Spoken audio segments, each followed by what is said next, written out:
It's 10:30 p.m. in Istanbul, 11:30 a.m. in Washington State, 19:30 GMT here in the Gambia. You're watching the World Today Evening Bulletin. We now kick off with our first story. Modern-day slavery is still practiced in rural Gambia, especially in the Upper River region, and victims accuse the government for neglecting to address the situation that claims lives and properties.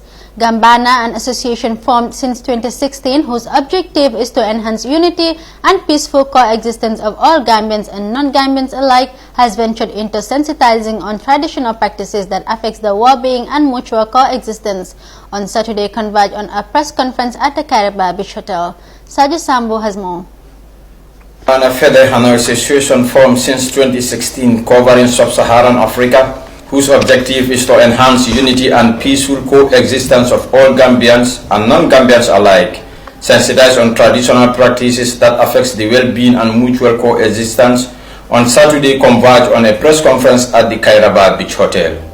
The conference, which attracts members from Mauritania, Mali, Senegal, Guinea-Conakry, Guinea-Bissau, Burkina Faso, Nigeria, Sierra Leone, Angola and the Gambia, aims at enlightening the communities through the media the challenges of domestic-based violence, modern-day slavery within the communities, as to how the situation of fostering or cementing the social cohesion to bind sister countries and communities in the spirit of being each other's keeper. For decades, Sarahulis communities in Upper River region of the Gambia, to be precise, Basse and its surroundings, have been practicing slavery where a certain group of people claim superiority over the other, blackmailing them using religion to work for them with no pay or mentally forced to slavery by their so-called masters who are led by their ego of greed and selfish interests.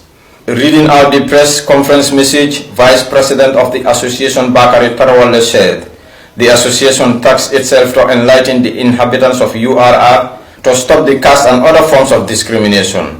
Like some personnel of the society barred from entering mosque prayers, some have their properties burned, others arrested and detained unlawfully by police. Gambanago Federal of the Gambia is part of the larger Gambanago Association, whose objective is to enhance this unity and peaceful coexistence of all Gambians. Through sensitization programs, by looking at those traditional practices that affect our well-being and our mutual coexistence, and see how best we can ameliorate them for the progressive benefits of all Gambians. The name our association, which is derived from the word Gambana, is a Sarahule word, it means unity. And the objective of Gambana of the Gambia is to bring our people under one umbrella, foster the harmony and peaceful coexistence that the country is known for. Statute books of the world, including our own Gambian constitution, are called all human beings. The same rights regardless of religion, ethnicity, regional origin, caste or gender. This basic and equal right for all is the reason why countries have ministers, presidents and whatsoever importance the person may have in society, who could be linked to different genders, ethnic groups, regions and religions or caste. With the advent of the Gambanago in 2006, another voice was added to already existing voices that are engaged in the other's task of liberating the minds of our people from these traditional practices that we found ourselves in. Whoever this task of enlightening our people through sensitization to stop the caste and other forms of discrimination and segregation led to some contradictions, especially in the Upper River region. He further said the cruel abuse from certain groups, calling others as inferior, sometimes slave, cost a life when two boys fought over the issue. The other ended up killing his opponent. This could have been avoided if the laws of the land were understood by the citizenry. Because of these misunderstandings, some members of our association were barred from attending normal prayers in mosques. Some had their properties destroyed and one had his home burned, while others were arrested and detained without being brought before a court of law. Violent confrontations also took place some time ago in some communities in the Upper River region. And the Upper River region where one life was even lost. This loss of one Gambian soul is deeply regretted by the association. Listening to the long speech, the Kanifing Regional Police Commissioner Khalil Njai took on the podium to remind the congregation that the job of the police is to secure life and properties, whilst warned the people behind this unlawful practice to desist from it and respect the laws of the land, as anyone found wanting will have the weight of the law on his or her shoulder to carry.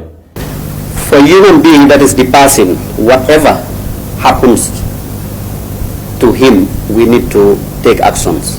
Whatever happens to their properties, we also need to take actions. And we said, passing. In an interview after the press conference, Musa Fade, a member of Kambana, said this barrier within the Sarahulis, where clans claim superior over the other, should be break down and move away from the primitive life. He said government are remaining silent for long, that lives are lost and people are arrested without justice served. What we expect the government to come in on board. If someone should come out right now openly and criticize the head of state, the government will be the first party to react and crack down on the person, or even if it is a group of people, they'll crack on them. How comes the government is remaining keeping quiet? They remain silent on this matter. The police have hand in this. I'm not accusing them, but the police should also be responsible.